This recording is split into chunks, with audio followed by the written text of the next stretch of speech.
에베소서 2장 1절에서 10절 하나님의 말씀을 한 절씩 교대로 봉독하겠습니다. 그는 허물과 죄로 죽었던 너희를 살리셨도다. 그때 너희는 그 가운데서 행하여 이 세상 풍조를 따르고 공중의 권세 잡은 자를 따랐으니 곧 지금 불순종의 아들들 가운데서 역사하는 영이라. 전에는 우리도 다 그 가운데서 우리 육체의 욕심을 따라 지내며 육체와 마음에 원하는 것을 하여 다른 이들과 같이 본질상 진노의 자녀이었더니 긍휼이 풍성하신 하나님이 우리를 사랑하신 그 큰 사랑을 인하여 허물로 죽은 우리를 그리스도와 함께 살리셨고 너희는 은혜로 구원을 받은 것이라. 또 함께 일으키사 그리스도 예수 안에서 함께 하늘에 앉히시니 이는 그리스도 예수 안에서 우리에게 자비하심으로써 그 은혜의 지극히 풍성함을 오는 여러 세대에 나타내려 하심이라. 너희는 그 은혜에 의하여 믿음으로 말미암아 구원을 받았으니 이것은 너희에게서 난 것이 아니요 하나님의 선물이라. 행위에서 난 것이 아니니 이는 누구든지 자랑하지 못하게 함이라. 우리는 그가 만드신 바라 그리스도 예수 안에서 선한 일을 위하여 지으심을 받은 자니 이 일은 하나님이 전에 예비하사 우리로 그 가운데서 행하게 하려 하심이니라. 아멘. 네, 하나님의 말씀입니다.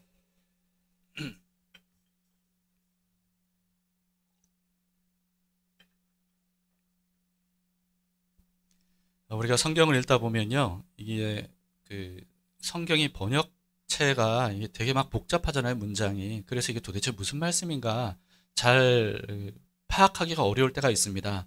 그럴 때 이 성경을 이해하는 팁이 뭐냐 하면요, 주어가 뭔지를 먼저 보세요. 그 다음에 서술어가 뭔지, 그 주어하고 서술어만 먼저 딱 이렇게 해서 누가 어떻게 어떻다, 뭐 이런 어떻게 했다, 뭐 이런 것들만 봐도 여러분들이 그 문장 전체의 구조를 알 수 있고 그 문장을 좀 쉽게 파악을 할 수가 있습니다. 특히 에베소서 1장, 2장 같은 경우에는요, 주어를 잘 보는 게 필요해요. 왜냐하면 계속해서 너희, 우리 이렇게 계속 주어가 바뀌거든요. 그러니까 너희가 누구를 의미하는지, 그리고 이 문장은 너희에 대한 얘기구나 라고 하는 것을 깨달아야 되고요. 또 우리로 시작되는 것은 우리가 누군지를 알아야 되는 거죠. 이 너희는요, 에베소 성도들인데 이방인 성도들을 의미합니다. 그리고 우리는 유대인 그리스도인들, 복음 전도자들을 의미하죠. 그래서 특히 이 에베소서 1장, 2장을 이 우리와 너희를 이해하지 않고 그냥 그 주어를 생각하지 않은 채 읽다 보면 말씀을 굉장히 오해하기 쉽습니다. 그래서 이 점을 여러분들이 생각하면서 이 에베소서를 읽으시기를 바랍니다. 자, 1절, 2절을 보시겠습니다. 그는 허물과 죄로 죽었던 너희를 살리셨도다. 여기 너희를 나오죠. 이 너희. 자, 그때 너희는 나옵니다. 너희는 그 가운데서 행하여 이 세상 풍조를 따르고 공중의 권세 잡은 자를 따랐으니 곧 지금 불순종의 아들들 가운데서 역사하는 영이라. 이렇게 말씀합니다.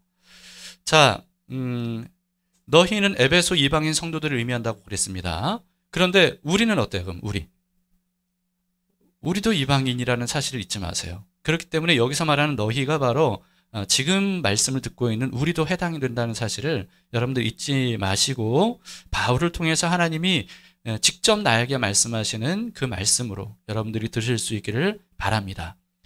2절을 다시 보시면요, 그때 이렇게 되어 있죠. 그때는 에베소 성도들이 허물과 죄로 죽었던 그때, 예수님을 믿기 전에 그때를 의미합니다. 그때 에베소 성도들이 어땠다는 거예요? 세상 풍조를 따랐다는 겁니다. 이 세상의 풍조. 이 에베소는요, 여러분들이 어딘지 아시나요? 터키가 어딘지 아시죠? 터키.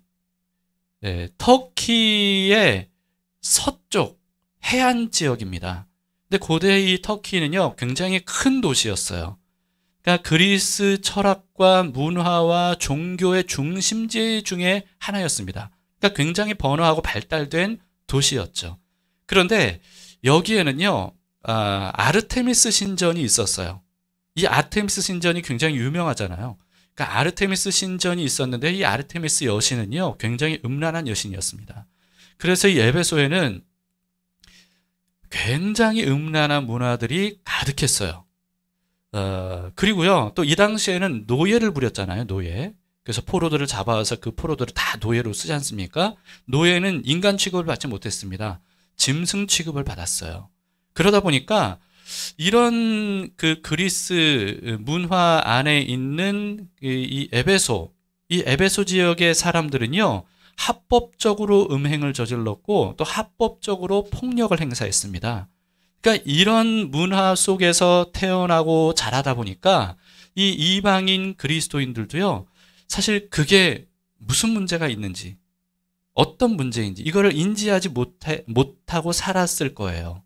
그럼 우리도 마찬가지 아니에요? 여러분, 우리는 이 대한민국에서 태어나고 자라다 보니까요, 우리의 문화에 너무 익숙해서 내가 지금 우리 문화의 어떤 잘못된 부분들, 이런 것들을 습득한 채로 그것을 정상적으로 생각하고 사는지 이걸 파악하기가 우리 스스로는 참 너무나 어렵습니다.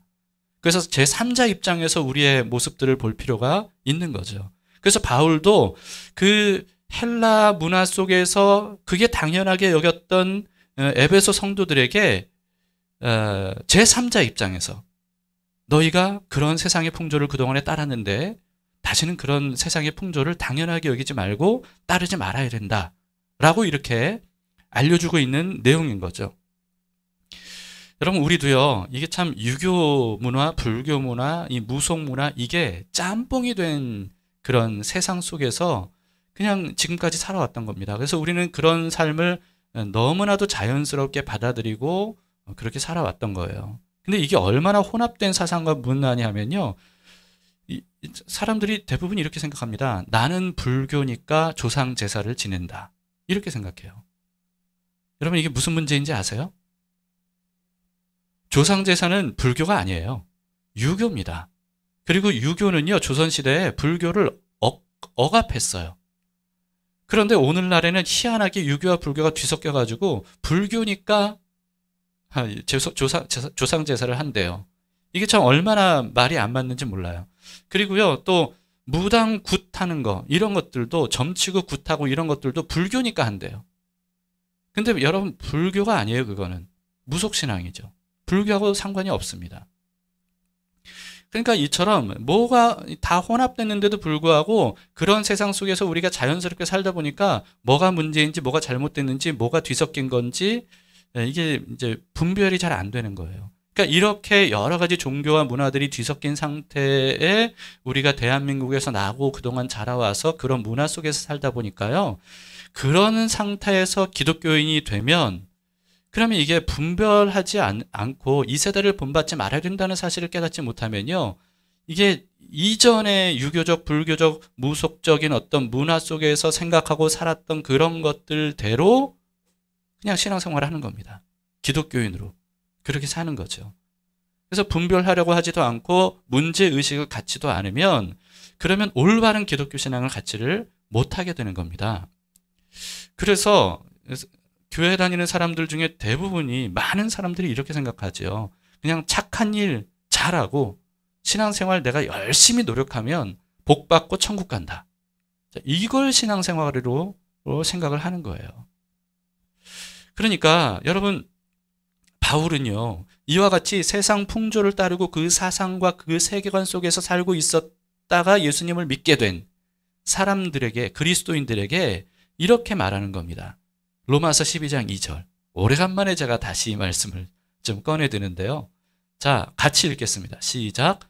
너희는 이 세대를 본받지 말고 오직 마음을 새롭게 함으로 변화를 받아 하나님의 선하시고 기뻐하시고 온전하신 뜻이 무엇인지 어떻게 하라고요?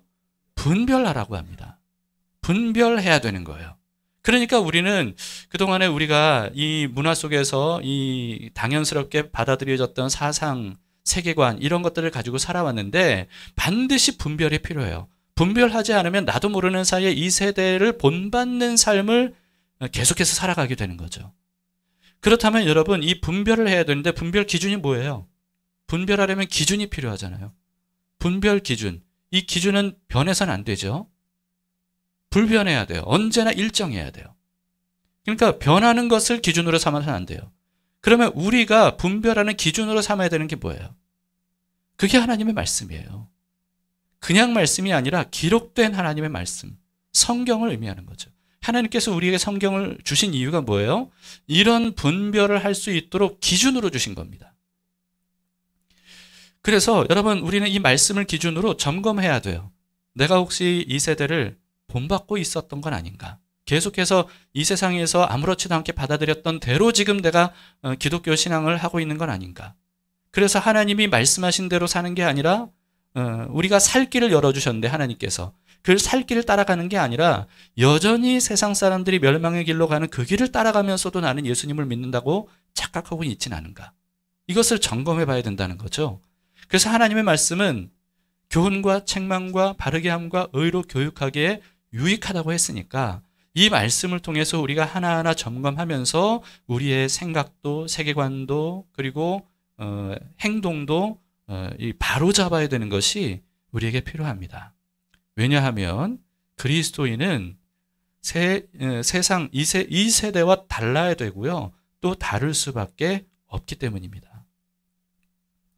2절을 이어서 보시면요. 바울은 이 세상 풍조를 따르는 허물과 죄는 공중의 권세 잡은 자를 따르는 것이라고 합니다. 공중, 이 세상의 권세를 잡은 자. 그게 누구예요?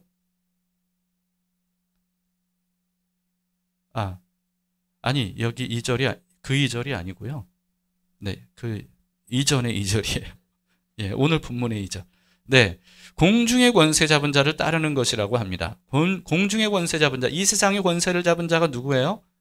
악한 영을 의미하죠. 악한 영, 마귀 사탄. 여러분, 이 마귀 사탄의 존재를 여러분들이 부정하면 안 됩니다. 그러니까 눈에 보이지 않는다고 부정하면 영적 싸움에서 이길 수가 없어요. 없어요.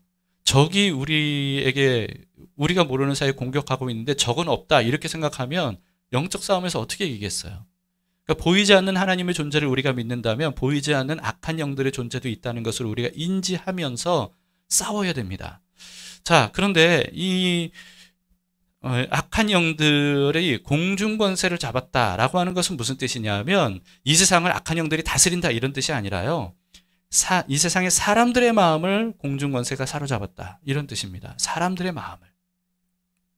그래서 세상 사람들이 하나님의 존재를 부정하고 살죠. 하나님이 이 세상을 창조하셨는데 그리고 사람도 창조하셨는데 그 창조주를 부정하는 그런 삶을 사는 거예요. 그래서 하나님의 창조 원리를 따라 살지 않고 하나님 없는 삶을 살아가는 거예요.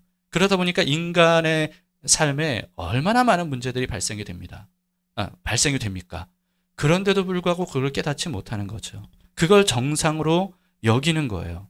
그런데 이것을 불순종의 아들들 가운데 역사하는 영이라고 하면서 이 세상의 공중권세, 다시 말해서 악한 영들을 세상 사람들이 따르고 있다고 말씀하고 있지만 세상 사람들은 만약에 이런 얘기를 들으면 굉장히 화를 내겠죠. 우리가 사탄을 따르고 있다고? 마귀를 따르고 있다고? 굉장히 불쾌하게 여기고 화를 낼 겁니다. 근데 그게 당연해요. 사실 거듭나기 전에는요, 그 진실을 알 수가 없습니다. 근데 거듭나서 눈을 뜨게 되면, 그러면 비로소 진실을 알게 되죠.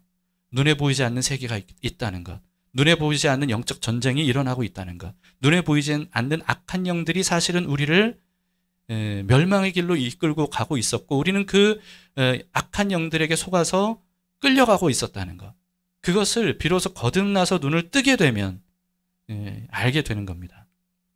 그런데 바울은요, 이방인들뿐만 아니라 유대인들도 다르지 않았다고 그렇게 얘기해요. 오늘 본문의 3절을 보시면 전에는 우리도 이렇게 얘기하죠. 이번에는 우리에 대한 얘기, 다시 말해서 유대인 그리스도인들에 대한 얘기입니다. 전에는 우리도 다 그 가운데서 우리 육체의 욕심을 따라 지내며 육체와 마음에 원하는 것을 하여 다른 이들과 같이 본질상 진노의 자녀이었더니 이렇게 얘기합니다.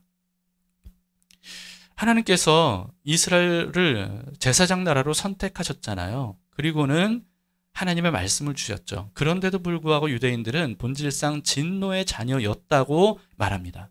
왜냐하면 율법으로는 구원을 받을 수 없기 때문이에요. 그래서 이들은요, 사실은 육체의 욕심을 따라 육체와 마음이 원하는 대로 삶을 살아왔다는 겁니다. 그래서 하나님을 믿는다고 하지만 사실은 하나님을 알지도 못했던, 그게 바로 유대인들 자신들이었다라고 말하는 거죠. 여러분, 이것은 그냥 이론적으로 말하는 게 아니고요. 바울도 유대인이잖아요. 이 글을 쓴 바울도 유대인인데 자신이 바로 그랬다고 얘기를 하는 거예요. 유대인의 뿌리 깊은 유대교 사상과 그 신앙을 가지고 있었던 이 바울, 본인도 그랬다는 것을 말합니다. 바울이 예수님을 만나기 전에 어땠어요? 복음을 전하던, 살 길을, 생명의 길을 알려주던 스데반을 돌로 쳐 죽이는 데에 앞장섰습니다. 그리고 그것도 모자라서 이 예수님의 제자들을 체포하고 죽이기 위해서 자진해서 먼 지역인 다메섹까지 가서 수색영장을 가지고 그들을 죽이거나 체포하려고 그렇게 떠나는 이런 열혈 유대교인이었어요. 그때 바울은요, 그렇게 하는 것이 하나님을 기쁘시게 하는 일이라고 확실하게 믿었습니다. 이 예수 믿는 사람들을 내가 잡아 죽여서 이들이 다시는 예수에 대한 얘기를 하지 못하게 하는 것, 이것이 바로 하나님이 나에게 주신 사명이고 그것이 하나님을 기쁘시게 하는 길이다. 이렇게 믿어 의심치 않고 자신의 삶을 불태워서 그 일에 뛰어들었던 거죠. 그런데 그 다메섹으로 가던 길에 부활하신 예수님을 만났어요. 그리고는 어떻게 되죠? 이 눈에 가려졌던 비닐 같은 꺼풀이 벗겨지게 됩니다. 그러니까 이제까지 보지 못했던 진실을 깨닫게 된 거예요. 그리고는 예수님이 어떤 분인지를 알게 되고 그동안 자신이 믿는다 했던 그 하나님 아버지께서 보내신 메시아라는 사실을 비로소 깨닫게 됩니다. 그래서 180도 바뀌어서 예수 그리스도의 복음을 전하는 전도자로 평생을 살게 되죠. 바울은요, 자신이 이렇게 눈을 뜨기 전에 하나님을 기쁘시게 한다고 하면서 오히려 하나님을 대적했던 자신에 대해서 눈을 떴을 때 비로소 깨닫게 됩니다. 그러면서 고백하죠. 내가 죄인 중에 괴수다. 이렇게 고백합니다. 여러분, 이게 눈 뜨기 전에는요, 깨닫지 못해요. 공중권세 잡은 자를 따라가고 악한 영들의 이 죄의 종로로서 했다는 사실은 눈을 뜨기 전에는 깨닫지는 못합니다. 여러분, 그래서 이걸 아직 깨닫지 못하는 사람들에 대해서 정죄하면 안 돼요. 왜냐하면 우리도 그랬잖아요. 우리 모두도 눈 뜨기 전에는 그랬거든요. 그러니까 우리가 해야 될 일은 뭐예요? 그들에 대해서 안타깝게 여기면서 눈을 뜨게 해달라고. 바울처럼 비닐이 벗겨지게 눈을 가렸던 것을 거두어 주시기를 주님께 은혜를 구하는 겁니다. 하나님을 만나고 예수 그리스도를 만남으로 인해서 거듭나서 보지 못했던 세상을 볼 수 있도록 기도해주고 복음을 전해주는 것. 이게 바로 우리가 해야 될 일이죠. 이처럼 우리는 예수님을 믿고 거듭나기 전에 본질상 진노의 자녀였다는 사실을요, 깨달아야 됩니다. 반드시 깨달아야 됩니다. 우리가 어떤 사람이었는지 여러분 이것을 잊지 마시기를 바라요. 그런데 아직도 여전히 자신은 죄인이 아니라거나 죄인이긴 하지만 그다지 큰 죄인은 아니다. 이렇게 여긴다면 사실 아직도 눈을 가리고 있는 것이 완전히 벗겨지지 않은 상태입니다. 저 역시도 이게 예수님을 믿고 난 다음에 꽤 오래 이후에야 이게 좀 꺼풀이 완전히 벗겨진 것 같아요. 그 이전에도 물론 이 꺼풀이 벗겨지긴 했지만 마치 이 영적 침체에 나오는 나무 같은 것이 걸어가는 것이 보입니다. 이 상태와 같은 거죠. 이 영적 침체를 여러분들 읽어보셨어야 이해가 될 텐데, 네, 그런 상태였던 것 같아요. 완전히 눈을 뜨지는 못했던 상태였던 것 같습니다. 그런데 완전히 눈을 뜬 이후에야 비로소 깨닫게 됐어요. 제가 얼마나 뿌리 깊은 죄인인지, 악한 죄인인지, 근본적으로 교만하고 이기적인 존재라는 것, 이것을 뿌리 깊게 깨닫게 됐습니다. 제가 이런 얘기들을 몇 번 했을 때 어떤 분들은 도대체 목사님이 어떤 죄를 지으셨길래 저렇게 얘기하는 거지, 이렇게 생각을 해요. 제가 무슨 범죄를 저질렀다 이런 뜻은 아닙니다. 그런데 그동안 숨겨져 왔고 알지 못했던 이 내면의 이 뿌리 깊은 자아, 이것을 비로소 보게 된 거죠. 이 엑스레이 광선, 뭐 MRI 이런 것들이 우리 몸을 관통하면 그러면 속에 있는 것들이 다 드러나잖아요. 그런 것처럼 하나님의 밝은 빛 아래 있으면요, 우리 속에 내면의 깊은 어둠 속에 있었던 것들이 다 드러나거든요. 이것을 하나님은 이미 알고 계셨고 그것 사실을 알지 못했던 나도 하나님의 빛 안에 드러나면 보게 되는 거예요.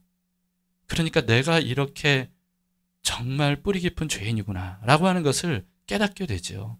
그래서 큰 범죄를 저지른 사람들도 이 정죄할 수가 없게 되는 거예요. 왜냐하면 나도 자칫 저런 삶, 저런 죄를 저지를 수 있는 그런 죄인이니까. 그런 생각을 이제 깨닫게 되는 겁니다. 이 사실을 여러분들이 분명히 깨닫기를 바라요. 내가 얼마나 큰 죄인인지. 이것을 깨달아야 비로소 복음과 그 은혜가 얼마나 큰지를 확실하게 알 수가 있습니다. 바울도요, 이미 구원받은 에베소 성도들 아니겠어요? 그런데 이들에게 굳이 그때의 너희는 이렇게 말하면서 그들이 예수님 믿기 전에 어떤 상태였는지 이것을 굳이 들춰내요. 왜냐하면 그럴 필요가 있기 때문입니다. 유대인이든 이방인이든 모두 사탄의 종이었고 예수 그리스도께서가 아니었다면 멸망의 길을 가서 진노의 자녀로서 심판받아 마땅한 죄인들이라는 사실, 이것을 우리는 절대로 잊어서는 안 됩니다. 지금도 마찬가지예요. 지금도 예수님이 아니면 지금도 우리에게 남는 것, 예수님이 안 계시면 우리에게 남는 것은 죄의 본성을 가진 죄인만 남는 거죠. 본질상 진노의 자녀만 남게 되는 겁니다. 그러나 예수 그리스도, 그분을 믿고 의지하면서 내 삶에 그분의 은혜가 덮이도록 우리의 삶을 맡겨드리면, 그러면 그 모든 것들이 완벽하게 가려지고 그래서 하나님 앞에 하나님의 자녀로서 삶을 살게 되는 겁니다. 이렇게 본질상 진노의 자녀들이고 죄에게 종노릇 했던 우리들을 하나님께서 긍휼히 여겨주셨어요. 불쌍히 여기셨다는 뜻입니다. 왜 불쌍히 여기죠? 그렇게 뿌리 깊은 죄인이고 하나님을 대적하고 거부하고 하나님을 원수처럼 생각하고 그랬던 우리들을 하나님은 왜 불쌍히 여기십니까? 이유는 하나이죠. 우리를 너무나도 사랑하시기 때문입니다. 오늘 본문의 4절 5절을 보세요. 4절 5절. 긍휼이 풍성하신 하나님이 우리를 사랑하신 그 큰 사랑을 인하여 허물로 죽은 우리를 그리스도와 함께 살리셨고 너희는 은혜로 구원을 받은 것이라, 이렇게 말씀합니다.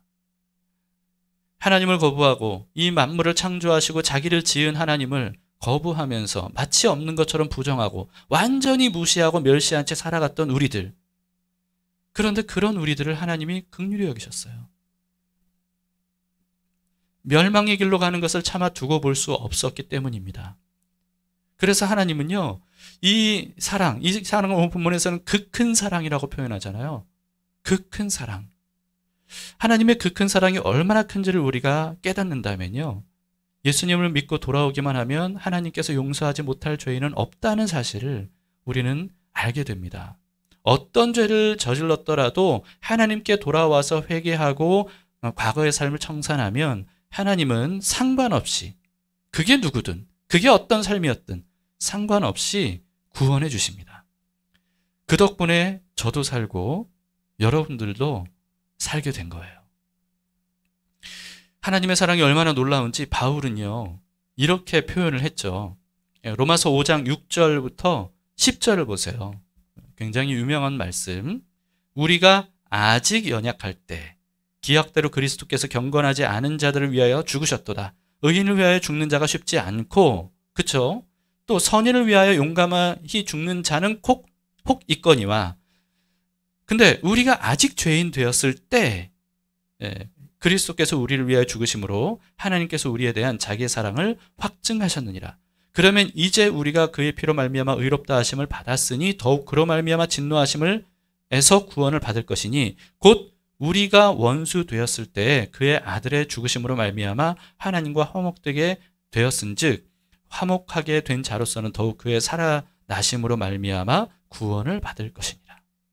네, 우리가 여전히 그 죄의 진창 속에 있을 때, 하나님을 대적할 때, 하나님을 부정할 때, 멸망의 길로 가면서 온갖 죄들을 저지를 그때도 주님께서는 우리를 사랑하셔서 우리를 위해 십자가에서 죽으셨다는 겁니다.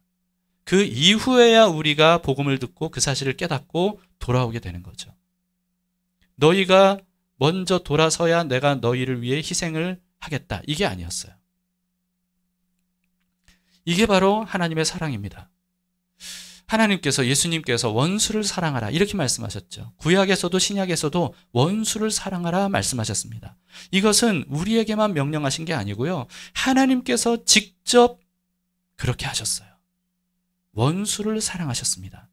그냥 사랑하신 정도가 아니라 원수를 위해서 목숨을 버리셨어요. 십자가에서.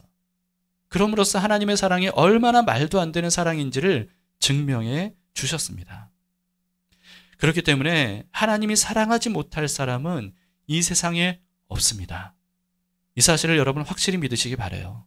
때로 우리는 좀 자신 없는 그런 어떤 자아를 보면서 하나님께 나서기를 두려워합니다. 하나님 앞에 가까이 가기를 좀 어려워요. 그러나 그럴 필요가 없습니다.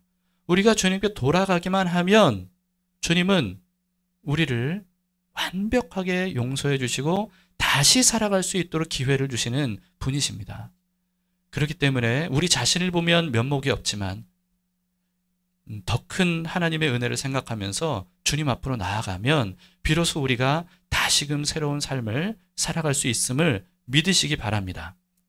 오래전에 우리 담길 필독도서로 읽었던 책 기억나시는지 모르겠습니다. 은혜가 더 크다 라고 하는 책. 카일 아이들먼 목사님이 쓴 은혜가 더 크다. 여러분, 이 각 책의 각 장의 제목들을 보면 이게 무슨 책인지를 알 수 있어요. 소제목들이 이랬습니다. 나의 큰 죄악보다 하나님의 용서의 은혜가 더 크다. 내가 얼마나 큰 죄를 저질렀든 하나님의 은혜는 그보다 더 크다는 거예요. 그리고 나의 큰 수치보다 은혜가 더 크다. 큰 후회보다, 큰 상처보다, 큰 원망보다, 큰 보복보다, 큰 분노보다, 큰 실망보다, 큰 연약함보다, 큰 절망보다 하나님의 은혜가 더 크다. 이게 이 책에서 말씀하고 있는 겁니다. 우리의 삶의 문제가 아무리 크다 할지라도, 나의 문제가 아무리 크다 할지라도 하나님의 은혜보다 더 큰 건 없습니다. 그래서 하나님의 은혜는요, 그 모든 것들을 완벽하게 다 덮을 수가 있는 거죠. 그래서 우리가 하나님의 은혜로 새롭게 시작할 수가 있는 겁니다. 하나님은 그 큰 사랑과 은혜로 우리를 구원해 주셨어요. 오늘 8절 9절입니다. 말씀 8절 9절 함께 읽습니다. 8절 9절 8절 9절 시작. 너희는 그 은혜에 의하여 믿음으로 말미암아 구원을 받았으니 이것은 너희에게서 난 것이 아니요 하나님의 선물이라. 행위에서 난 것이 아니니 이는 누구든지 자랑하지 못하게 함이라. 아멘. 자, 여러분 누구나 선물 받기 좋아하시죠? 여러분들도 다 선물 좋아하시지 않습니까? 물론 주는 것도 좋아하겠지만 이 받는 거 참 좋은 일이에요. 그래서 우리도요, 하나님께 여러 가지 선물을 받고 싶어서 좀 기도를 합니다. 하나님 좀 이렇게도 좀 해주시고 저것도 좀 주시고, 그래서 뭐 건강하게 해주시고 돈도 좀 주시고 기왕이면 좀 성공할 수 있도록 또 좀 해주시고, 그리고 또 한 자리 높은 자리 올라갈 수 있도록 좀 도와주세요. 우리가 그렇게 구하고 기도합니다. 이런 것들이 필요하다면 여러분 이런 것들 구하셔도 돼요. 구하시기 바랍니다. 그러면서 구하다가 하나님이 알려주실 거예요. 그거는 좋은 기도가 아니다. 그럼 알려주시면 그때 하나씩 이렇게 교정해 가면서 기도하면 돼요. 그러나 지금 어쨌든 하나님께 이런 것들이 필요하다면요, 구하세요. 그러면 하나님이 선물로 주실 겁니다. 그런데 이것을 잊지 마셔야 돼요. 그 모든 선물들을 우리가 받지 못했다 할지라도 이미 우리는 가장 큰 선물을 받았다는 사실, 그것을 절대로 잊어서는 안 됩니다. 하나님은 우리에게 이미 가장 큰 선물을 주셨어요. 그게 바로 구원이죠. 구원입니다. 우리는 구원을 값없이 받았지만 우리가 값없이 받을 수 있었던 이유는 하나님께서 대신 엄청난 값을 지불해 주셨기 때문입니다. 그래서 그 구원의 선물은요, 가장 큰 선물이에요. 우리가 구원을 공짜로 받았다고 해서 그냥 공짜라고 생각하시면 안 돼요. 엄청난 대가를 지불해야 되는데 그래서 우리는 절대로 그 대가를 지불할 수 없었어요. 그래서 그 대가를 지불하실 수 있는 유일한 분이신 하나님께서 대신 그 대가를 지불해 주시고 우리에게 선물로 주신 거죠. 그러니 우리가 얼마나 큰 선물을 받은 겁니까? 본질상 진노의 자녀로서 사탄의 종노릇 하면서 하나님을 멸시하고 하나님과 마치 원수처럼 그렇게 살아왔던 우리들에게 하나님은 그런 선물을 십자가로 준비해 주셨어요. 그리고는 우리가 주님께로 돌아갔을 때, 복음을 듣고 돌아갔을 때 그 선물을 아낌없이 베풀어 주셨습니다. 엄청난 은혜를 베풀어 주셨어요. 그래서 이 은혜보다 더 큰 게 없다는 겁니다. 그래서 여러분, 다른 선물들, 구원의 선물 외에 우리가 삶을 살아가면서 우리가 원하는 다른 선물들을 하나님께 구하시되 이미 가장 큰 선물을 받았다는 사실을 깨닫고 그런 다른 선물들을 내가 받지 못한다 할지라도, 그렇더라도 우리의 삶의 가장 근본적인 문제는 이미 해결되고 하나님이 가장 큰 선물을 주셨다는 사실을 잊지 마시기 바랍니다. 그래서 다른 선물들 혹시 하나님의 전지하신 생각하실 때 이것은 오히려 우리에게 해가 된다 여겨서 주지 않으시더라도, 그렇더라도 하나님께서 우리에게 주신 가장 큰 선물로 인해서 감사할 수 있어야 된다는 거죠. 그게 정상입니다. 그런데 이와 같이 가장 큰 선물이 구원의 은혜를 우리가 선물로 받으려면요, 그러면 예수 그리스도를 삶의 구주로 믿어야 돼요. 예수 그리스도의 십자가를 믿어야 됩니다. 왜냐하면요, 이게 레위기법의 제사법의 안수와 같은 것이기 때문에 그래요. 제가 예전에 안수가 뭔지 알려드렸죠. 이 제물을 하나님께 바칠 때, 이 속죄 제물, 자신의 죄를 해결하는 제물을 바칠 때 점없고 흠없는 아주 완벽한 가축을 가지고 와서 잡아서 제물로 바쳐야 되잖아요. 근데 그냥 잡아서 바치면 도축과 다르지 않아요. 반드시 거기서 한 가지 의식이 필요하죠. 그게 뭐예요? 죄 사함을 받으려는 사람이 그 깨끗한 제물에게 손을 얹어서 안수를 해야 돼요. 이 안수를 하면, 그러면 안수한 그 사람의 죄가 깨끗한 제물에게 넘어가고, 그리고 그 제물의 깨끗함이 안수한 사람에게 넘어오는 겁니다. 그래서 이 제물은 하나님을 위해 바치는 게 아니라 자기를 위해서 바치는 거예요. 그래서 그렇게 안수하고 바치면, 그러면 이 나의 죄덩어리가 전가된 그 제물이 죽음으로써 죄 문제가 해결이 되는 거죠. 그런데 여러분, 이 안수는 누가 해야 돼요? 제사장이 대신해 주는 게 아닙니다.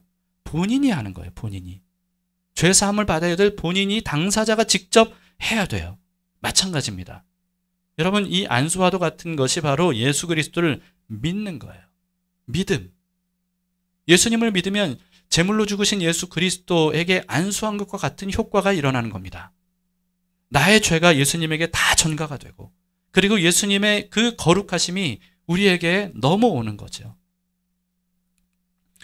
이것은 누구도 대신해 줄 수 없어요. 예수님을 믿는 것은 누구도 대신해 줄 수 없습니다.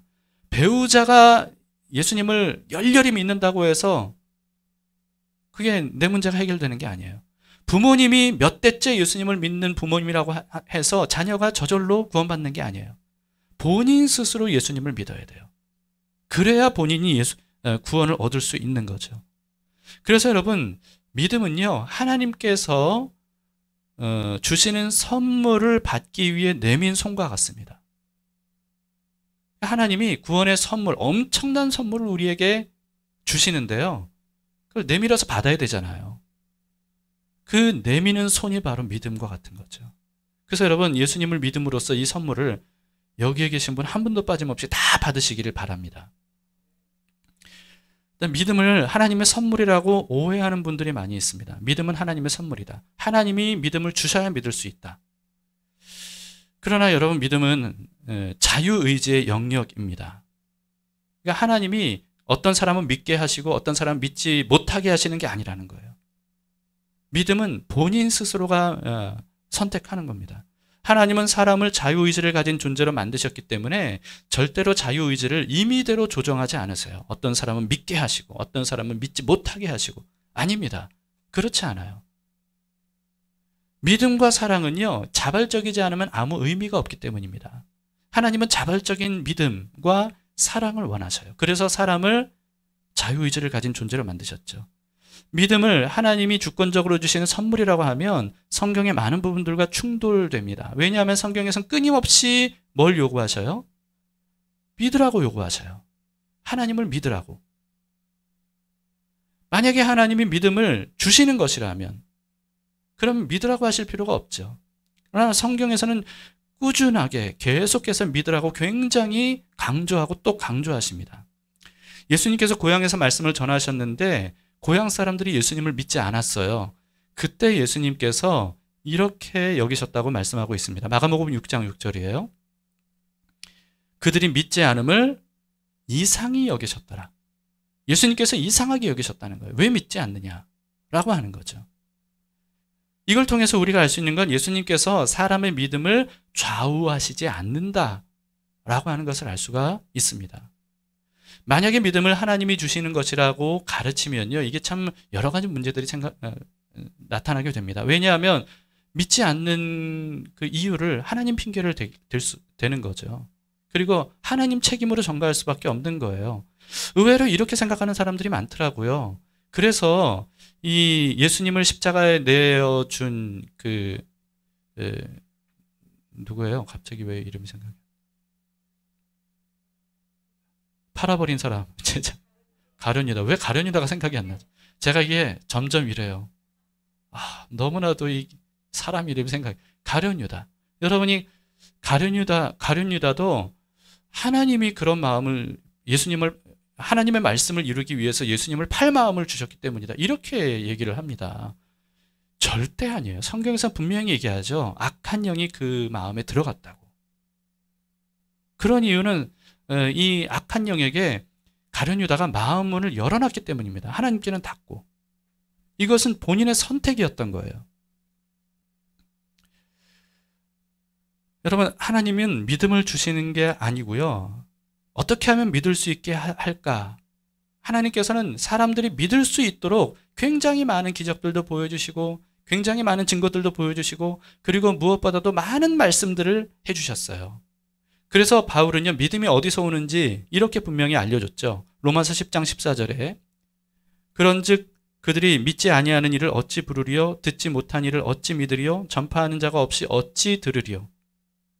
복음과 말씀을 듣지 못하면 믿을 수가 없다라고 하는 겁니다. 그리고 17절도 그러므로 믿음은 들음에서 나며 들음은 하나님의 말씀으로 말미암았느니라.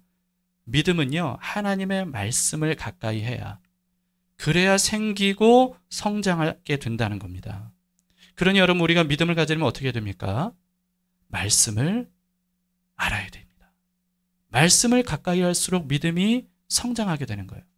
말씀은 덮어둔 채로 주여 믿게 하소서, 주여 저에게 믿음을 주셔서 라고 한다고 해서 믿음이 생기는 게 아니고요. 그렇게 해서 믿음이 생겼다고 느끼는 그 느낌, 그것은요, 진짜가 아닐 가능성이 농후합니다. 잘못된 믿음일 가능성이 높아요.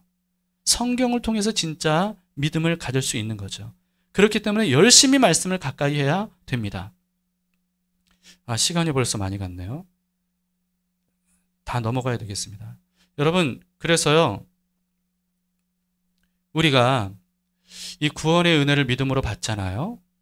그러면요, 어떤 고난을 당한다 할지라도, 그렇더라도 감사할 수 있습니다.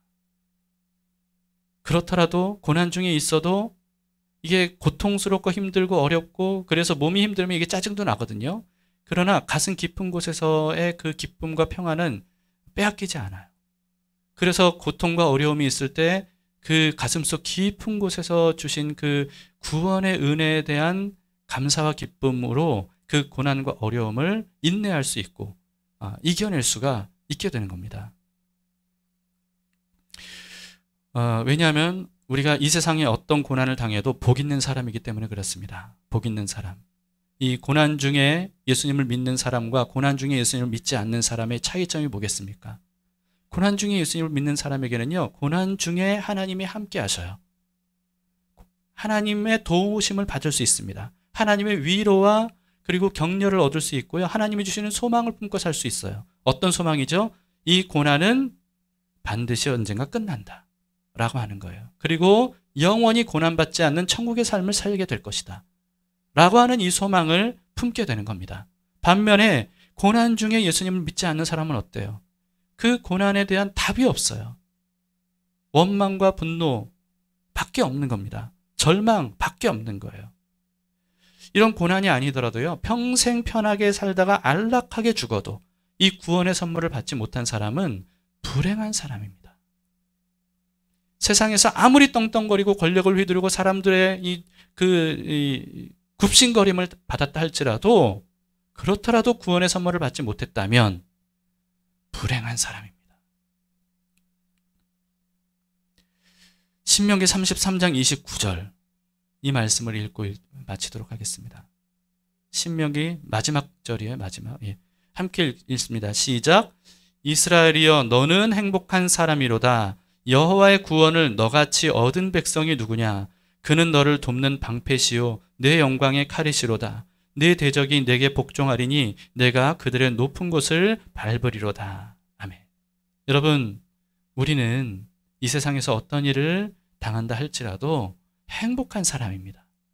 가장 큰 선물을 이미 받았기 때문이에요.